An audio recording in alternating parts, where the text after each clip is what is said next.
The white man pays Reverend Martin Luther King, subsidizes Reverend Martin Luther King, so that Reverend Martin Luther King can continue to teach the Negroes to be defenseless. That's what you mean by nonviolent. Be defenseless. Be defenseless in the face of one of the most cruel beasts that has ever taken the people into captivity. That's this American white man. And they have proved it throughout the country by the police dogs and the police clubs. 100 years ago, they used to put on a white sheet and use a bloodhound against Negroes. Today, they have taken off the white sheet and put on police uniforms. They've traded in the bloodhounds for police dogs, and they're still doing the same thing. And just as Uncle Tom, back during slavery, used to keep the Negroes from resisting the bloodhound or resisting the Ku Klux Klan by teaching them to love their enemy or pray for those who use them despitefully. Today, Martin Luther King is just a 20th century or modern Uncle Tom or a religious Uncle Tom who is doing the same thing today to keep Negroes defenseless in the face of attack that Uncle Tom did on the plantation to keep those Negroes defenseless in the face of the attack of the Klan in that day. I don't think of love as, in this context, as emotional bosh. I don't think of it as a weak force. But I think of love as something strong and that organizes itself into powerful direct action. Now, this is what I tried to teach in the struggle in the South, that we are not engaged in a struggle that means we sit down and do nothing. That there's a great deal of difference between non-resistance to evil and non-violent resistance.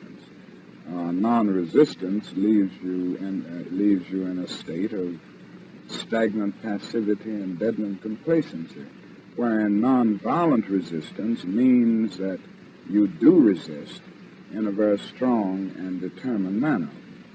And I think some of the criticisms of nonviolence, or some of the critics, fail to realize that we are talking about something very strong, and they confuse non-resistance with nonviolence. The goal of Dr. Martin Luther King. So who was Martin Luther King Jr. anyways? He was born January 15th, 1929, and he was born as a Michael Luther King Jr., but later had his name changed to Martin. His grandfather began his family's long tenure as pastor of the Ebenezer Baptist Church in Atlanta, serving from 1914 to 1931. His father has served from then until present, and from 1960 until his death, Martin Luther acted as co-pastor. Martin Luther attended segregated public schools in Georgia, graduating from high school at the age of 15. He received the Bachelor of Arts degree in 1948 from Morehouse College, a distinguished Negro institution of Atlanta from which both his father and grandfather had graduated. After 3 years of theological study at Crozer Theological Seminary in Pennsylvania, where he was elected president of a predominantly white senior class, he was awarded the Bachelor of Divinity in 1951. With a fellowship won at Crozer, he enrolled in graduate studies at Boston University, completing his residence for the doctorate in 1953 and receiving the degree in 1955. In Boston, he met and married Coretta Scott, a young woman of uncommon intellectual and artistic attainments. 2 sons and 2 daughters were born into the family. In 1954, Martin Luther King became pastor of the Dexter Avenue Baptist Church in Montgomery, Alabama. Always a strong worker for civil rights for members of his race, King was by this time a member of the Executive Committee of the National Association for the Advancement of Colored People, the leading organization of its kind in the nation. He was ready then, early in December 1955, to accept the leadership of the first great Negro nonviolent demonstration of contemporary times in the United States. The bus boycott described by Gunnar Jan in his presentation speech in honor of the laureate, the boycott lasted 382 days. On December 21, 1956, after the Supreme Court of the United States had declared unconstitutional the laws requiring segregation on buses, Negroes and whites rode the buses as equals. During these days of boycotts, King was arrested.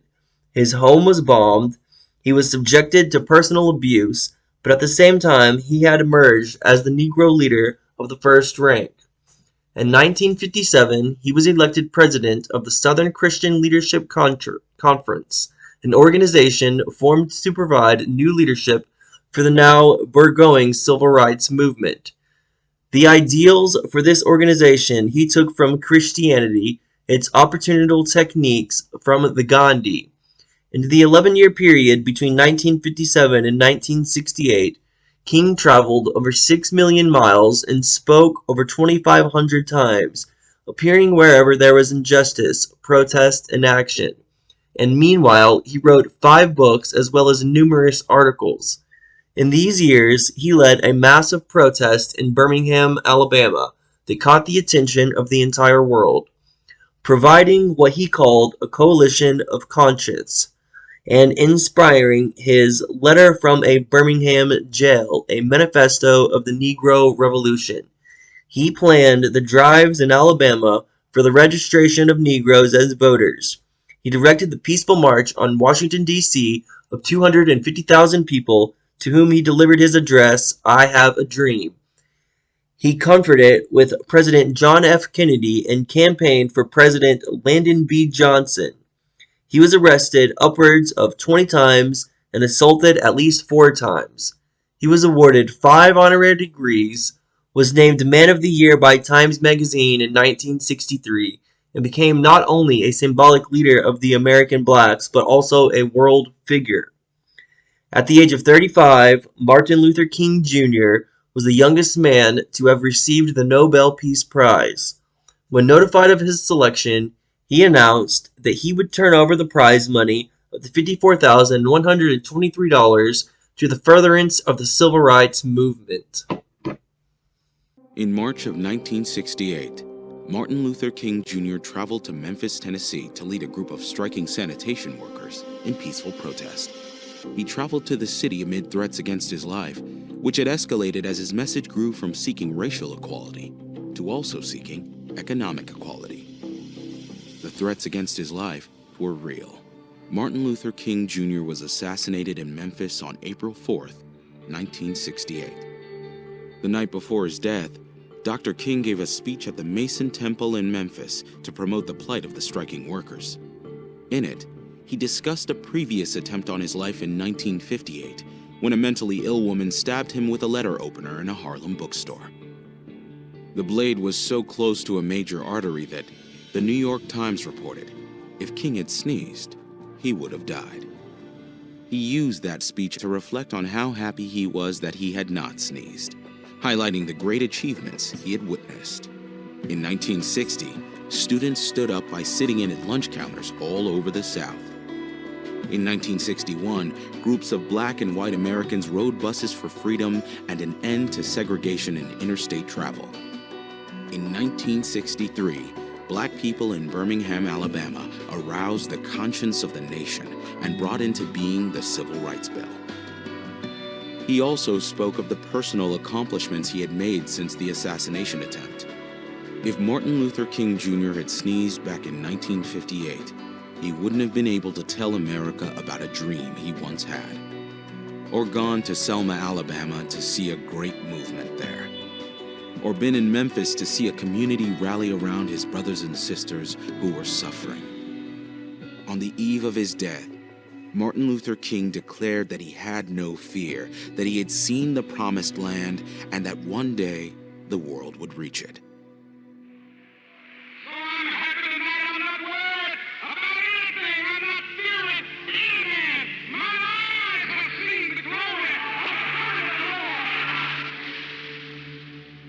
He was killed the next day, shot in the neck while standing on the balcony of his second-floor room at the Lorraine Motel in Memphis.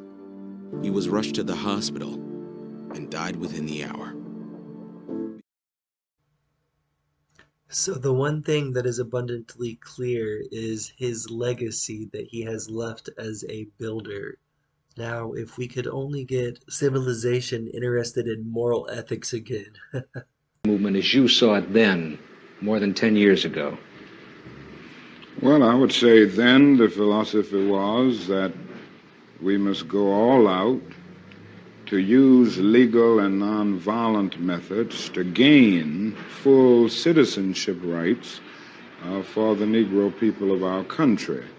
Of course, that particular struggle and that philosophy centered on breaking down all of the barriers of legal segregation. So I would say that in that period, the basic thrust for the gaining of citizenship rights for Negroes was to end the humiliation surrounding the whole system of legal segregation. Dr. King, was there something peculiar to the place where you started and the kind of people you attracted? I mean by that, there was a strong attachment on the part of your parishioners in Montgomery to the church. They were older people, weren't they? Yes, I would say by and large they were older people who participated in the boycott because they were the ones using the bus more than anybody else. And Montgomery was a community predominantly church-centered, so that it was very easy to get to the vast majority of Negroes because they were in some way connected with a church in the community. Sir, in addition to your commitment to the idea of nonviolence, wasn't it also the only thing you could do, the white community having the monopoly on violence, that if you had tried violence, they would have met it with violence? It was the only device open to you, wasn't it? Well, I'll put it another way, that morally, I was led to nonviolence because I felt that it was the best moral way to deal with the problem. We were seeking to establish a just society. And it was my feeling then, and it is my feeling now, that violence is certainly much more socially destructive, and it creates many more social problems than it solves. So I was led to nonviolence for deep moral reasons. Now, there is no doubt about the fact that in our struggle in Montgomery and all over the United States for that matter, nonviolence is also practically sound. It would just be impractical for the Negro to turn to violence. He has neither the instruments nor the techniques of violence. We are about 10 or 11% of the total population of the nation, and I would say we're about 1/10 of the firepower. So it would just be totally impractical and unwise and unrealistic for the Negro to think of violence. Well, I saw this in the beginning in Montgomery, but this wasn't the basic reason that I turned to nonviolence and that I believed in it as a philosophy. I turned to it because I felt that it was the morally excellent way to deal with the problem of racial injustice in our country. Is there something about nonviolence that made it, and I use that in the past tense, that made it more useful among Southern Negroes than the ghetto Negroes of the North? I wouldn't say there's anything that makes it more useful to Southern Negroes. I think it is true that we've had more nonviolent movements in the South because the problem for many years was more crystallized and, in a sense, more visible in the South. We didn't have many civil rights activities on a massive scale in the North until 3 or 4 years ago. So I would say that we just haven't had a chance to experiment on a broad scale with nonviolence in the Northern ghetto. I have the feeling that nonviolence is as applicable and workable in the Northern ghetto as it is in the South. Now, there's a larger job there. The frustrations at points are much deeper. The bitterness is deeper.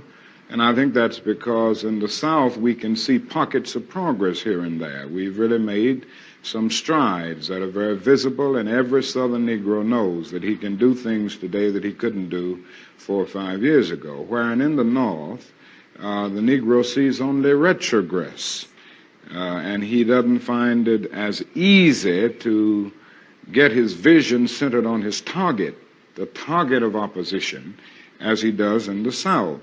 Consequently, this is made for despair and at many points cynicism, a feeling that you can't win. And it simply means that we've got to develop in the North a massive job of organization and mobilizing forces and resources to deal with the problem in the urban ghettos of the North, just as we've done it in the South. Well, in the South, particularly in Alabama, you had visible villains: Jim Clark, Bull Connor, cattle prods, police dogs. But in the North, you don't have those visible villains.